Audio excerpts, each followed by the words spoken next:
کہ اسلام ایک پیشے کو ناپسند کرتا ہے اور وہ ہے مانگنے کا پیشہ، ہاتھ پھیلانے کا پیشہ، سوال کرنے کا پیشہ، اس کو ناپسند کیا ہے۔ باقی تو میرے حبیب پاک سید عالم صلی اللہ علیہ وسلم نے فرمایا اگر تو محنت کر کے روزی کماتا ہے تو پھر تو معمولی آدمی نہیں، پھر تو اللہ کا محبوب بن گیا ہے، پھر تو محبوب الہی ہو گیا ہے، پھر تو اللہ تبارک و تعالیٰ تجھ سے محبت فرماتا ہے۔ اگر تو محنت کرتا ہے، مشقت کرتا ہے، آگے بڑھتا ہے، روزگار کے لیے نکلتا ہے، پھر تو اللہ کا محبوب ہے۔ نبی کریم علیہ السلام نے مزدور کو جو سب سے بڑا درجہ عطا فرمایا، سب سے بڑا مقام عطا فرمایا، وہ یہ ہے، کسی صحابی نے پوچھا یا رسول اللہ صلی اللہ علیہ وسلم سب سے اچھا کھانا کون سا ہے؟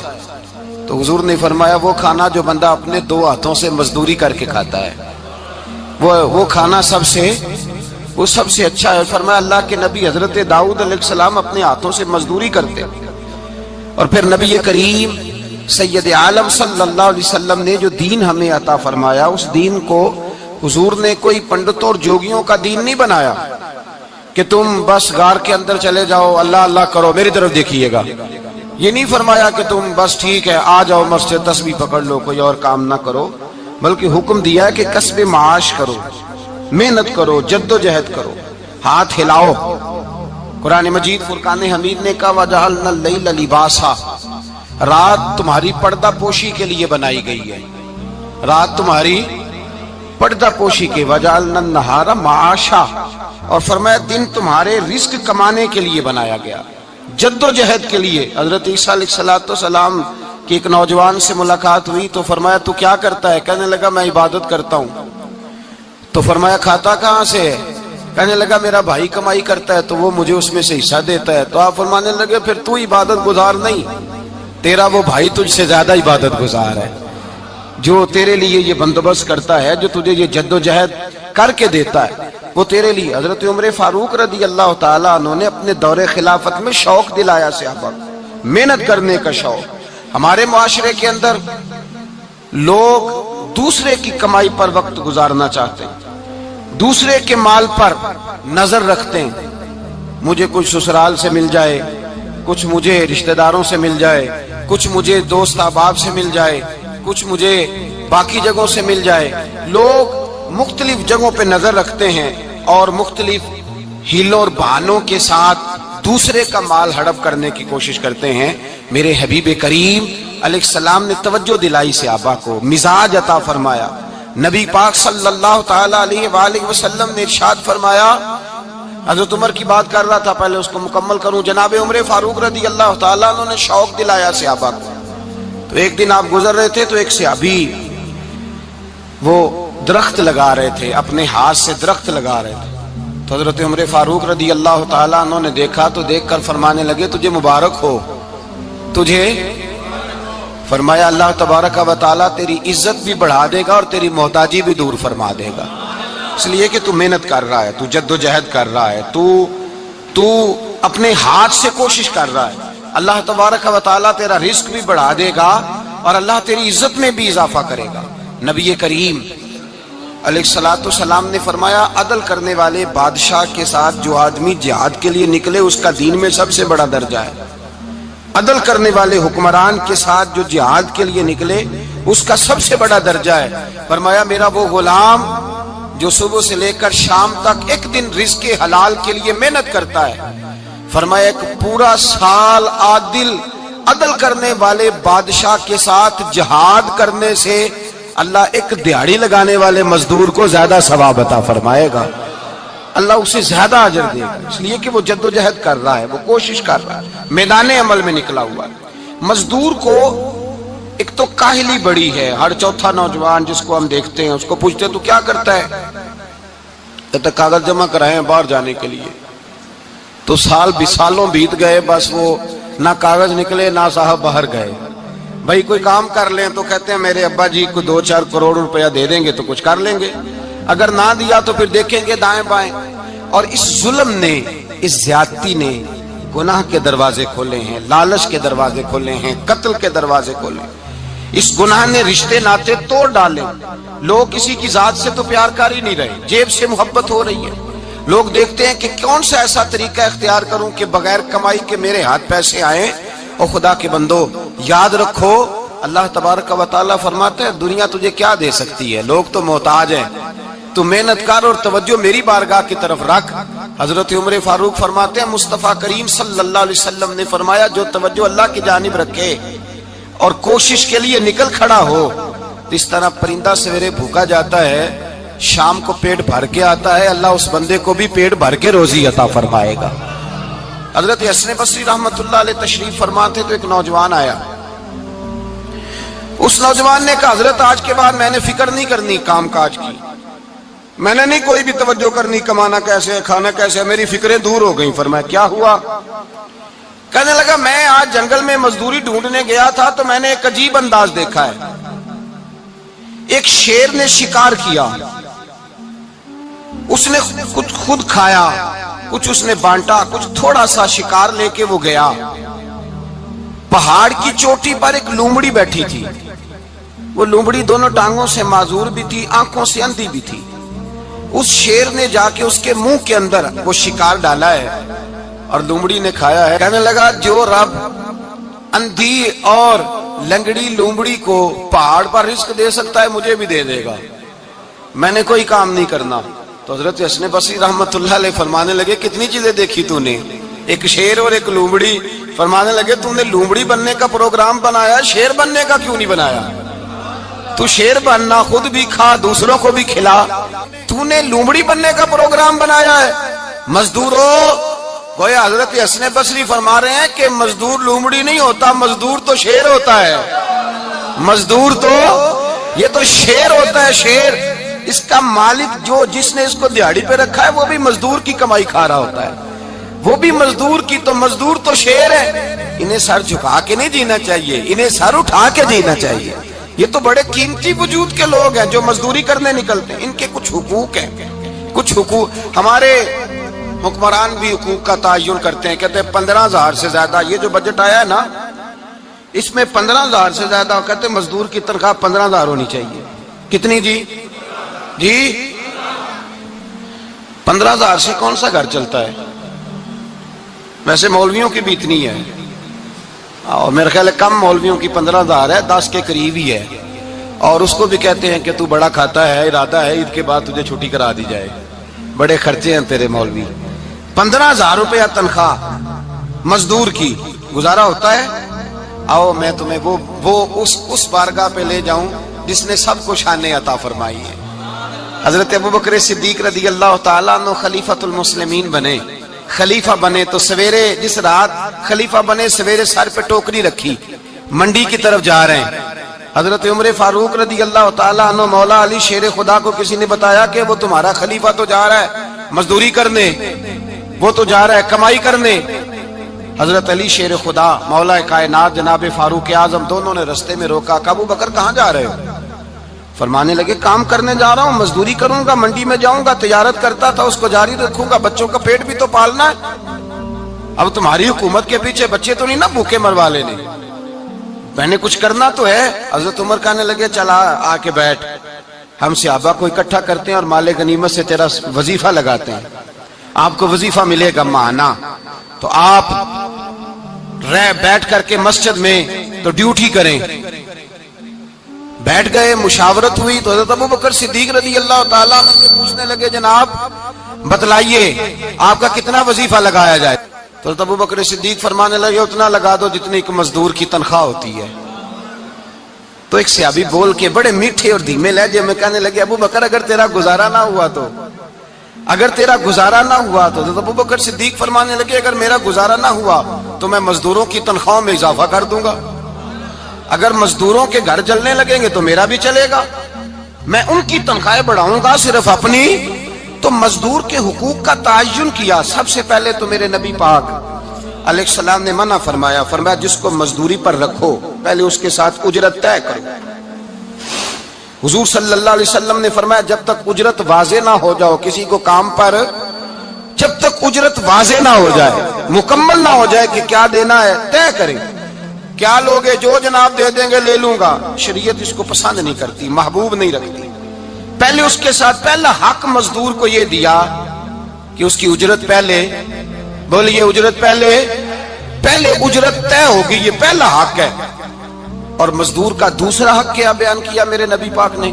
فرمایا جب، اور یہ ایسی اعلیٰ بات ہے کہ جتنے حقوق لکھنے والے ہیں نا، جتنے بین الاقوامی سطح پر انسانی حقوق کا چارٹر بنانے والے ہیں، وہ کہتے ہیں کہ یہ ایسا نقطہ حضور نے بیان کر دیا ہے کہ اس سے آگے کو بڑھ ہی نہیں سکتا۔ یہ ایسی بات ہے کہ جس کی شرح بھی کوئی نہیں کر سکتا۔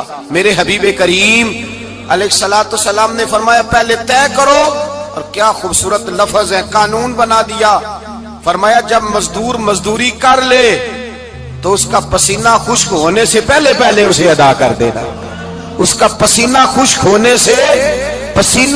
ہونے سے پہلے اسے اس کی مزدوری دے دو۔ بیچارے نے محنت کی ہے، اپنے گھر جائے۔ یہ نہیں کہ اس نے مزدوری کیا تو تم نے کہا نہیں ادھر سے پینٹ صحیح نہیں ہوا، یہ تو لے جا 2000 اور پھر میں تیرا حساب کروں گا، ابھی ذرا میں چیک کرا لوں 2-4 لوگوں کو بلا کر کے، وہ فلاں جگہ سے نا ایک کونا خالی رہ گیا۔ اللہ سے ڈرنا چاہیے، اللہ سے ڈرنا چاہیے۔ اگر اللہ تبارک و تعالیٰ نے 2-1 آدمیوں کو ملازم آپ کا بنا دیا ہے تو پھر خیال ہونا چاہیے۔ ایک صحابی اپنے خادم غلام کو مار رہے تھے تو میرے نبی پاک تشریف لائے۔ فرمایا کیوں اسے مار رہا ہے؟ حضور غلطیاں بڑی کرتا ہے۔ تو نبی پاک نے فرمایا جتنا تجھے اس پر اختیار ہے نا، اس سے کہیں بڑھ کر میرے رب کو تیرے اوپر بڑا اختیار ہے۔ کہا حضور یہ بڑی غلطی کرتا ہے، میں آخر کتنا معاف کروں؟ تو حضور نے فرمایا اتنا معاف کر جتنا میرا رب تجھے معاف فرماتا ہے۔ پتہ ہے تیری صبح سے لے کر شام تک کتنی کوتاہیاں ہیں۔ درگزر کا حکم دیا۔ پہلا حق یہ دیا مزدوری طے کرو، دوسرا حق یہ دیا پسینہ خشک ہونے سے پہلے ادا کرو، تیسرا حق یہ دیا کہ اس سے درگزر کرو، غلطی ہو جائے تو درگزر کرو۔ تو یا رسول اللہ مزدوری کتنی دیں؟ میرے نبی پاک بخاری مسلم حضور سید عالم صلی اللہ علیہ وسلم نے فرمایا مزدور کا حق بیان کیا نبی پاک نے، اور ایک بات ارشاد فرمائی تو اس کے اندر کئی پہلو، ایک حدیث میں کئی پہلو بیان فرمائے۔ حبیب پاک نے فرمایا جیسا تم کھاتے ہو ویسا ہی اسے کھلانا۔ کوئی نہیں، آپ شاید سو رہے ہیں کچھ حضرات۔ جیسا خود کھاتے ہو ویسا ہی، بھئی بس ختم ہو گئی بات۔ اتنی بڑی بات کر دی سرکار نے۔ کبھی دیکھا ہے آپ نے کہ مزدور کو ایسے کھلایا جا رہا ہو جیسا مالک کھا رہے ہیں؟ حضور نے فرمایا بھئی مزدوروں کا حق یہ ہے کہ جیسا تم نے کھانا ہے ویسا اسے کھلانا ہے، اور فرمایا جیسا تم نے پہننا ہے ویسا اسے پہنانا ہے۔ اور پھر میرے حبیب کریم علیہ الصلوۃ والسلام نے ارشاد فرمایا اس کی ہمت سے بڑھ کر تم اس پر بوجھ نہیں ڈال سکتے، جتنا کام وہ کر نہیں سکتا اتنا تم اسے دے نہیں سکتے۔ اور فرمایا اگر اتنا کام دینا ہے جو اس کی ہمت سے زیادہ ہے تو میں اس کے مالک کو کہتا ہوں وہ بھی اٹھ کے مزدور کے ساتھ کام پہ لگ جائے، اٹھے اس کے ساتھ کام میں شریک ہو جائے۔ مزدوری کا بھی تعین فرمایا، اور پھر اس کو کام کس مقدار کا دینا ہے، مزدور کو کس قدر زیادہ اس پر بوجھ ڈالا جائے گا، یہ بھی مصطفیٰ کریم نے بیان فرمایا۔ فرمایا جو لا یکلف اللہ نفسا الا وسعها، اللہ بھی تم پر وہ بوجھ نہیں ڈالتا جو تم اٹھا نہیں سکتے، تو کسی مزدور کو تم ایسا کام نہیں بتاؤ گے۔ حضرت عثمان غنی رضی اللہ تعالیٰ عنہ ایک دن حضرت عمر فاروق سے کہنے لگے عمر بس کر دے یار، تیرے بعد بھی تو لوگوں نے خلیفہ بننا ہے، کیسے کوئی تیرے رستے پہ چلے گا؟ تو حضرت عثمان غنی سے جناب عمر کہنے لگے کیا ہو گیا؟ آپ فرمانے لگے کل میں دیکھ رہا تھا کہ لوگ باغ میں مزدوری کر رہے تھے اور آپ امیر المومنین ہو کے ان کا ہاتھ بٹا رہے تھے، ہاتھ بٹا رہے تھے۔ تو حضرت عمر کہنے لگے بوڑھے تھے، بیمار تھے، مزدوری کر رہے تھے تو پسینہ بہہ رہا تھا، کیا ہو گیا اگر تھوڑا سا میں نے ساتھ دے دیا؟ حضرت جناب سیدنا فاروق اعظم یہ لفظ کہتے ہوئے رو پڑے۔ آپ فرمانے لگے میں کسی بادشاہ کا شہزادہ نہیں، میں بھی اسی باپ کا بیٹا ہوں جو اونٹ چرا کے گزارا کیا کرتا تھا۔ میں نے آگے بڑھ کے لوگ حیثیت بھول جاتے ہیں، اپنی حیثیت بھول جاتے ہیں۔ اللہ تبارک و تعالیٰ جب کچھ عطا کرتا ہے ان کا رویہ اپنے ماتحتوں کے ساتھ اتنا سخت اور جابرانہ آمرانہ ہو جاتا ہے، اس قدر زیادہ ان کے لب و لہجے میں کڑواہٹ آ جاتی ہے، اس قدر زیادہ ان کی طبیعتوں کے اندر سختی اور غرور بھر جاتا ہے کہ وہ احساس ہی نہیں کرتے کہ جو سامنے بیٹھا ہے وہ بڑا ایک دکھی انسان ہے اور وہ تکلیف میں ہے، وہ آزمائش میں اپنے آپ کو مبتلا سمجھ رہا ہے۔ حضرت ابو ذر غفاری رضی اللہ تعالیٰ عنہ فرماتے ہیں میں اپنے ماتحتوں کے حق میں بڑا سخت تھا، سخت تھی میری طبیعت، میرے غلاموں کی جرت ہی نہیں تھی کہ وہ میرے سامنے گفتگو کر سکیں اور ٹھہر بھی سکیں۔ فرماتے ہیں جس دن میں کلمہ پڑھنے گیا، جس دن میں حضور کی بارگاہ میں، تو میں نے کہا حضور کوئی خاص نصیحت؟ تو نبی پاک نے فرمایا میری نصیحت تیرے لیے یہ ہے کہ جیسا تو نے کھانا ہے ویسا ہی غلام کو کھلانا ہے، جیسا تو نے پہننا ہے ویسا ہی غلام کو پہنانا ہے۔ حضرت ابو ذر کہتے ہیں جو میرے اندر کمی تھی وہی میرے نبی نے نصیحت کر دی، جو میرے اندر کوتاہی تھی وہی غیب جاننے والے رسول نے بتلا دی۔ فرماتے میں گھر گیا، جب میں جاتا تھا تو ملازموں کا سانس خشک ہو جاتا تھا، وہ کانپنے ہانپنے لگتے تھے کہ جانے اب یہ کیا کرے گا۔ حضرت ابو ذر غفاری فرماتے میں گیا، ایک شخص سے میں نے کہا کھانا پکاؤ، کھانا پکایا، دسترخوان پہ لگایا اور اپنے سارے ملازموں کو کہا آؤ یار میرے ساتھ بیٹھ کے روٹی کھاؤ، آؤ سارے میرے ساتھ بیٹھ کے کھانا کھاؤ۔ فرماتے انہوں نے کھانا کھایا، پھر میں ان کو بازار لے گیا، جیسے کپڑے میں پہنتا تھا ویسے ہی میں نے ان کے لیے بھی خریدے۔ فرماتے ہیں میرے غلام کہنے لگے آقا خیر تو ہے نا، خیریت تو ہے نا، کیا ہوا؟ مزاج مبارک تو ٹھیک ہے، کیا ہو گیا؟ اور یہ جو ہم فضا کو اتنا خوبصورت دیکھ رہے ہیں اور یہ جو ہم اتنی پیاری ریم جھم برستی دیکھ رہے ہیں، یہ جاری رہے گی یا ایک دن کی ہے؟ تو حضرت ابو ذر غفاری رو پڑے، کہنے لگے اب تمہیں ابو ذر غفاری بدلا ہوا ملے گا، اس لیے کہ اب میں وہ نہیں رہا، اب میں رسول اللہ کا کلمہ پڑھ کے غلام مصطفیٰ بن گیا ہوں، اب میں بدل گیا ہوں، میری طبیعت بدل گئی۔ غلاموں کے حق میں حضرت مولا علی شیر خدا غلام کو لے کر کے گئے دکان پر، حضرت مولا علی غلام کو لے کر گئے کپڑے کی دکان پر، 2 جوڑے خریدے، ایک کم قیمت کا ایک زیادہ قیمت کا، ایک کم قیمت کا ایک زیادہ قیمت کا، 2 جوڑے خریدے۔ جب واپس لوٹے تو غلام سے کہنے لگے تو اپنا لے لے۔ غلام کو پتا تھا کہ اس زمانے میں ہوتا کیا تھا، اس نے کم قیمت کا جوڑا اٹھایا۔ حضرت علی فرمانے لگے عجیب آدمی ہے، یہ تو تیرا نہیں یہ تو میرا ہے۔ اس نے کہا حضور کس طرح سے؟ آپ فرمانے لگے تیرے لیے قیمتی جوڑا اس لیے خریدا ہے کہ تو جوان ہے، اور میں نے اپنے لیے اس لیے چھوٹا خریدا ہے کہ میں تو اب بوڑھا ہو گیا ہوں، مجھے تو حاجت نہیں۔ کہنے لگا حضور بوڑھے اور جوان کا مطلب نہیں، آپ علی ہیں، من کنت مولا فہذا علی علی مولا، علی مولا، آپ چونکہ مولا علی ہیں اور آپ امیر المومنین ہیں، لہذا آپ نے تخت پر بیٹھنا ہے، آپ نے سلطنت کو چلانا ہے، آپ پہنیے۔ تو حضرت علی فرمانے لگے تو میرا غلام بنا ہے نا، تو نے ابھی میرے نبی کا دیدار نہیں نہ کیا، تو بعد میں آیا ہے نا، اگر تو اس دور میں ہوتا تو جان جاتا کہ یہ عمل میرا ہے، پر اس کے پیچھے جو نصیحت کے پھول ہیں وہ مصطفیٰ کے عطا فرمائے ہوئے۔ تو بھائی یاد رکھیں نبی کریم سید عالم صلی اللہ تعالی علیہ وآلہ وسلم نے تعین فرمایا مزدور کے حقوق کا، تعین کیا۔ حضرت حکیم بن حزام کہتے ہیں میں حضور کی بارگاہ میں بیٹھا تھا تو نبی پاک صلی اللہ علیہ وسلم سے میں نے کہا یا رسول اللہ آپ کو کون سا آدمی پسند ہے، کون سا محنت کرنے والا پسند ہے؟ تو حضور نے فرمایا جس کے دونوں ہاتھ کام کریں، دونوں پیر چلیں اور اس کی پیشانی پر پسینہ آئے، وہ بندہ مجھے بڑا اچھا لگتا ہے۔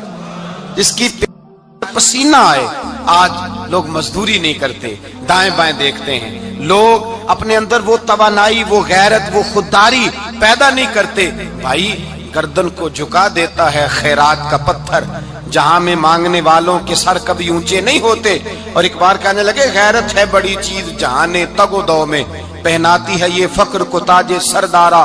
اپنے اندر یہ توانائی پیدا کرنی چاہیے، یہ کوشش کرنی چاہیے۔ میرے نبی کریم صلی اللہ علیہ وسلم نے فرمایا تمہارے بعض گناہ ایسے ہیں جو صرف تم مزدوری کرنے جاؤ گے تو اللہ تمہاری مزدوری کی وجہ سے ہی تمہارے گناہ معاف فرما دے گا، اللہ تمہاری محنت اور کوشش کے سبب سے تمہاری ان غلطیوں سے درگزر فرمائے گا۔ حبیب کریم سید عالم صلی اللہ علیہ وسلم نے فرمایا مزدور جب قیامت کے دن آئے گا، بھئی عالم تو آیا، صوفی تو آیا، درویش تو آیا، صحابہ تو آئے، ان کا آنا تو شفاعت کے لیے شمار کیا گیا۔ میرے مصطفیٰ نے فرمایا جب مزدور آئے گا، مزدور کی سب سے بڑی غلطی یہ ہے کہ مزدور اپنے آپ کو نیچ سمجھتا ہے، مزدور کی سب سے بڑی غلطی یہ ہے کہ یہ اپنے آپ کو چھوٹا سمجھتا ہے، اس کی زیادتی یہ ہے کہ یہ اپنی سوچ کو بڑا نہیں کرتا، یہ سمجھتا ہے نہیں کہ بھئی میں تو 2 ہاتھوں کی محنت کی کمائی کھاتا ہوں، یہ آرزو کرم اور میں آپ سے کروں یہ بھیک اس کو دیجئے جس کا خدا نہ ہو۔ مزدور کی زیادتی یہ ہے کہ یہ اپنے آپ کو چھوٹا جانتا ہے۔ میرے مصطفیٰ نے فرمایا جب مزدور محنت کرنے والا قیامت کے دن آئے گا تو اس کا چہرہ اس طرح چمکے گا جس طرح 14ویں کا چاند چمکا کرتا ہے، اس قدر اس کا چہرہ چمکے گا جب آئے گا وہ صبح قیامت۔ میرے بھائیوں، مزدور ایک عظیم شخصیت کا نام ہے۔ محنت کرنا، اپنے دونوں ہاتھوں سے مشقت کرنا، جدوجہد کرنا۔ مجھے کئی سارے لوگ، میں جب ملک کے مختلف گوشوں میں جاتا ہوں تو کئی سارے لوگ کہتے ہیں آپ کے ابا جی کا مزار کدھر ہے، آپ کس مزار کے سجادہ نشین ہیں؟ تو میں ان سے کہتا ہوں میں سجادہ نشین نہیں، میں تو کسان کا بیٹا ہوں، اور میں اس شخص کا بیٹا ہوں جو رات کو 2 بجے اٹھ کے بھی گھر سے نکلتے تھے 2 نفل پڑھ کے۔ تو ہم پوچھتے تھے کہ اماں جی ابا جی کہاں گئے؟ تو کہتے تھے چند کھیتوں کو پانی لگانا تھا اور رات کو رخصت ہو گئے۔ فخر کی بات ہے، یہ اعزاز کی بات ہے، یہ اعزاز کی بات ہے۔ ہم نے ساری زندگی ان کے ہاتھ پہ چھالے دیکھے، لیکن بات لفظ زبان پر یہی دیکھی کہ بیٹا عزت والا وہی ہوتا ہے جو اپنے ہاتھوں سے محنت کر کے روزی کھایا کرتا ہے۔ بھائی یاد رکھیں یہ اعزاز کی بات ہے، اعزاز۔ مزدور کا بیٹا فخر کرے، کسان کا بیٹا ناز کرے۔ وہ جو آدمی سویرے جاتا ہے ویلڈنگ کا پلانٹ لے کے کام کرنے، اس کا بیٹا ناز کرے۔ وہ جس کا باپ پھاوڑا چلاتا ہے، چھینی چلاتا ہے، تھوڑا چلاتا ہے، وہ ناز کرے۔ اور مزار صرف ان لوگوں کے نہیں ہوتے جو اللہ اللہ کرتے ہیں، ہو کرتے ہیں، وہ تو قابل اعزاز ہے اللہ کے بندے، ان کے بھی مزار ہوتے ہیں۔ مزار وہ بھی ہوتا ہے جس کو میرے مصطفیٰ نے فرمایا القاسب حبیب اللہ، جو محنت کرتا تھا، ہاتھوں سے جدوجہد کرتا تھا، وہ بھی تو اللہ کا دوست ہے نا، اس کا بھی تو مزار ہے نا، اس کی بھی تو قبر پر انوار ہے جو اللہ کا محبوب ہو کے گیا۔ تو بھائی اپنا اعزاز جانے سمجھے اس بات کو۔ میرے مصطفیٰ کریم صلی اللہ علیہ وسلم مزدور کو عزت دیتے، وقار دیتے، اور جو حضور کے گھر میں خادم ہوتے ان کی ناز برداری کرتے۔ ہمارے گھر میں جو بی بی برتن دھوتی ہے وہ ہمارے ساتھ بیٹھ کے روٹی نہیں کھا سکتی، اس کو یہ اجازت نہیں ہوتی۔ ہمارا جو مزدور ہوتا ہے نا، ایک صاحب کہنے لگے یہ بچہ میرے پاس کام کرتا ہے، اس کے ابا جی بھی کرتے تھے۔ تو میں نے کہا اس کا مطلب یہ ہے کہ تم نے آگے نہیں بڑھنے دیا، تم نے کہا مزدور ہی رہنا ساری زندگی، یہی رہنا میرے پاس، آگے نہ بڑھنا۔ میرے مصطفیٰ کریم سید عالم صلی اللہ علیہ وسلم کے پاس جو لوگ کام کرتے تھے، محنت کرتے تھے، مشقت کرتے تھے، ہمارا ملازم ڈرتا ہے، کامتا ہے، وہ بات کرتا ہے تو صاحب جی کہتے کہتے زبان تھکتی ہے، 100 دفعہ موڈ کو دیکھتا ہے، گالیاں کھاتا ہے بیچارہ، اس کی عزت نفس کو اچھالا جاتا ہے، اس کو رسوا کیا جاتا ہے، اور وہ بیچارہ رات کو رضائی میں منہ دے کے روتا ہے کہ یار میرے نصیب صرف اس لیے کمزور ہیں کہ میں غریب کے گھر میں پیدا ہوا ہوں۔ ہم احساس نہیں کرتے، اور مزدور کو کبھی موقع مل جائے جان چھوٹنے کا تو بھاگ جاتا ہے۔ ہمارا کردار اور اخلاق ایسا نہیں ہوتا۔ حضرت زید بن حارثہ رسول اللہ کے غلام تھے، نبی پاک کے گھر میں جھاڑو دیتے تھے، برتن مانجتے تھے۔ یہ بچپن میں اپنے قبیلے سے گم ہو گئے تھے، کسی نے اغوا کر کے لا کر کے بیچ دیا، گم ہو گئے تھے، حضور کی بارگاہ عالی مرتبت میں لائے گئے۔ حضرت زید بن حارثہ سارا دن کام کاج کرتے، کوئی آدمی آیا ان کے علاقے کا مکہ مکرمہ، ان کو پہچان کر واپس گیا ان کے قبیلے میں اور جا کے بتلایا کہ تمہارا بیٹا تو محمد ابن عبداللہ صلی اللہ علیہ وسلم کے پاس۔ اس وقت حضور نے بھی اللہ نے نبوت نہیں فرمایا تھا۔ ان کے والد حارثہ چچا لینے آئے اور نبی پاک کے پاس آئے تو 2 تھیلیاں شرفیوں کی بھر کے لائے، کہنے لگے حضور یہ پیسے لے لیں، 2 تھیلیوں میں پیسے ڈالیں، دینار ہے درہم ہے، حضور لے لیں، ہمارا بیٹا دے دیں۔ نبی پاک صلی اللہ علیہ وسلم نے فرمایا تمہیں غلطی لگ گئی ہے، پیسے پیچھے ہٹاؤ، میں زید کو بلاتا ہوں، میں زید کو، ادھر دیکھیے گا، میں زید کو، میں اسے بلاتا ہوں، اگر وہ جانا چاہے تمہارے ساتھ تو مجھے اعتراض نہیں، لے جانا۔ چچا اور باپ کہنے لگے آپ عجیب بات کرتے ہیں، وہ غلامی چھوڑ کے نہیں جائے گا، آپ عجیب بات کرتے ہیں، وہ مزدوری چھوڑ کے بادشاہی اختیار نہیں کرے گا، ہم کھاتے پیتے لوگ ہیں، اس کی ماں ترس گئی ہے اس کو ملنے کو، بہنیں روتی ہیں، وہ جائے گا نہیں۔ میرے حبیب نے فرمایا تم نے ابھی یہ ذائقہ چکھا نہیں، تمہیں اس کا پتہ نہیں، تو میں بلاتا ہوں، اگر جانا چاہے تو پیسوں کی ضرورت نہیں، لے جانا۔ حضرت زید کو پیغام دیا، آئے، حضور نے فرمایا وہ تمہارے والد کھڑے ہیں، وہ چچا ہیں، لینے آئے ہیں۔ جناب زید گئے، باپ کے گلے سے لگے، بچھڑے ہوئے باپ بیٹا ایک دوسرے کو مل کے کھل کے روئے، کہا بیٹا تیری ماں کی آنکھیں پتھر ہو گئیں تیرا رستہ دیکھ کے، تیری بہنیں ترستی ہیں تیرے چہرے کے دیدار کو، بیٹا وہ گلیاں بھی روتی ہیں جن میں تو کھیلا کرتا تھا، پر اب فکر کی بات کوئی نہیں، اب کوئی پریشانی نہیں، میں پیسے لایا ہوں تجھے لے جاؤں گا۔ نبی پاک صلی اللہ علیہ وسلم نے دیکھا نا جب باپ بیٹے کی گفتگو ہو گئی، آنسو بہہ گئے، بوجھ ہلکے ہو گئے، تو میرے قریب نے فرمایا زید اگر تم چچا کے ساتھ والد کے ساتھ جانا چاہو تو میری طرف سے اجازت ہے، تم جا سکتے ہو۔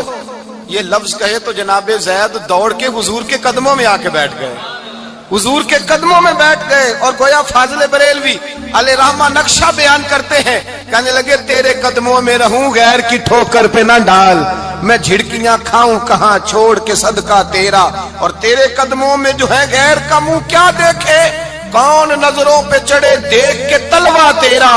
کہنے لگے حضور میں نے نہیں جانا، میں یہیں رہوں گا۔ چچا اور باپ نے دیکھا تو کہنے لگے بیٹا تو غلامی چھوڑ کے نہیں جائے گا، تو ملازمت چھوڑ کے بادشاہی میں نہیں جائے گا۔ تو آپ کے والد کو آپ فرمانے لگے ابا جی ذرا 2 گھڑیاں یہاں رہ کے تو دیکھیں، یہاں 2 گھڑیاں رہ کے تو دیکھیں۔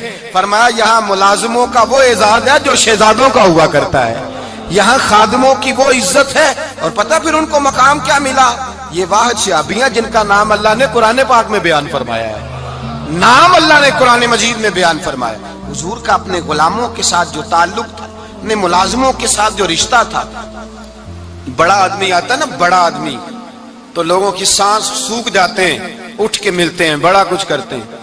مزدور آتا ہے تو لوگ اوے کہہ کے پکارتے ہیں، ان کو خبر ہی نہیں کہ اس شخص کا اعزاز کتنا ہے۔ حضرت انس بن مالک رضی اللہ تعالیٰ عنہ فرماتے ہیں میں چھوٹا سا تھا، میری اماں مجھے حضور کے گھر چھوڑ گئی، میں نے 10 سال نوکری کی نبی پاک کی۔ کتنے سال بولیے؟ 12ویں دن لوگ کہتے ہیں بس بھائی ختم ہو گیا، اب فرینکنس ہو گئی ہے، اب جو مرضی تیرے ساتھ کریں گے۔ 10 سال نوکری کی میں نے، لیکن جناب انس فرماتے ہیں نبی پاک نے کبھی مجھے اف تک بھی نہیں کہا تھا، اف تک بھی نہیں کہا تھا، اف تک بھی۔ حضور نے بھیجا جاؤ فلاں آدمی کو بلا کر کے لاؤ۔ حضرت انس بن مالک رضی اللہ تعالیٰ عنہ فرماتے میں بلانے گیا، بچہ تھا چھوٹا سا، رستے میں بچے کھیل رہے تھے تو میں ان کے ساتھ کھیلنے لگا، محو ہو گیا، مجھے پتہ ہی نہ چلا وقت کا۔ حضور نے جب مجھے بھیجا تو فرمایا جلدی جانا اور جلدی آنا، اب مجھے خبر ہی نہیں، بڑی دیر ہو گئی۔ حضور وہاں انتظار کر کر کے خود تشریف لائے، کہتے جب نبی پاک آئے تو میں بچوں کے ساتھ کھیل رہا تھا، حضور نے جب مجھے کھیلتے ہوئے دیکھا، میری اچانک نظر پڑی تو میرے ہوش اڑ گئے۔ حضور نے تو کہا تھا جلدی آنا، اور میں یہاں کھیلنے لگا، یہاں اتنا الجھا کہ مجھے خیال نہیں رہا کس کام آیا ہوں۔ حضرت انس فرماتے ہیں میں ڈرنے لگا، جیسے جیسے حضور قریب آتے میری ٹانگیں کانپتی۔ فرماتے ہیں جب نبی پاک قریب آئے تو قربان جاؤں معصوم آمنہ کے، فرماتے ہیں حضور نے میری گردن پہ تھپکی دی، اور حضور نے ہنس کے فرمایا او بھائی لگتا ہے تو کھیل میں گم ہوا ہے تو تجھے یاد ہی نہیں رہا میں نے کس کام بھیجا تھا، تجھے یاد ہی نہیں رہا۔ کہ یا رسول اللہ صلی اللہ علیہ وسلم میں بھول گیا تھا، میں ابھی جاتا ہوں۔ کیا انداز ہے، کیا شفقت ہے، کیا رنگ ہے۔ حضور میں ابھی گیا اور ابھی آیا۔ نبی پاک نے فرمایا نہیں یار تو کھیل میں خود ہی چلا جاتا، تو کھیل یہاں میں خود جاتا۔ یہ اعزاز، یہ فضیلت، یہ درجہ کس نے ذروں کو اٹھایا اور صحرا کر دیا، یہ کس نے قطروں کو ملایا اور دریا کر دیا، یہ کس کی حکمت نے یتیموں کو کیا در یتیم اور غلاموں کو دنیا بھر کا مولا کر دیا، یہ کس نے اتنا۔ میرے بھائی مزدور کو حضور نے اعزاز دیا، نبی پاک اپنے ہاتھ سے کام کرنے والے کے ساتھ اس نے سلوک کرتے، محبت کرتے، پیار کرتے۔ ایک بوڑھی اماں تھی جو مسجد میں جھاڑو دینے کی مزدوری کرتی تھی۔ کیا کام کرتی تھی؟ دعا کریں اللہ ہم سب کو مسجد کی صفائی کی توفیق عطا فرمائے۔ بوڑھی اماں تھی، مسجد کی صفائی کرتی تھی، نوکری کرتی تھی، بیمار ہو گئی، بخاری شریف میں موجود ہے۔ اللہ کے محبوب صلی اللہ علیہ وسلم روز تیمارداری کرنے جاتے، ایک وقت ایسا آیا کہ دن میں 2 مرتبہ حضور تیمارداری کرنے جاتے۔ ایک شام نبی پاک نے فرمایا اس کا انتقال ہو جائے تو مجھے اطلاع کرنا۔ صحابہ کہتے ہیں رات کے وقت ان کا انتقال ہوا، ٹھنڈ کا موسم تھا، ہم نے حضور کو تکلیف دینا مناسب نہ سمجھا، ہم نے دفن کر دیا۔ سویرے اللہ کے حبیب نے پوچھا تم نے مجھے اطلاع کیوں نہیں دی؟ حضور سردی بڑی تھی۔ کون جاتا ہے مزدوروں کے جنازوں میں؟ کون جاتا ہے مزدوروں کے جنازے میں؟ یہاں تو اب جنازے بھی سیاسی ہو گئے ہیں، اب تو کوئی بہت بڑا امیر آدمی فوت ہو جائے تو وہاں رش ہوتا ہے، وہاں رش ہوتا ہے۔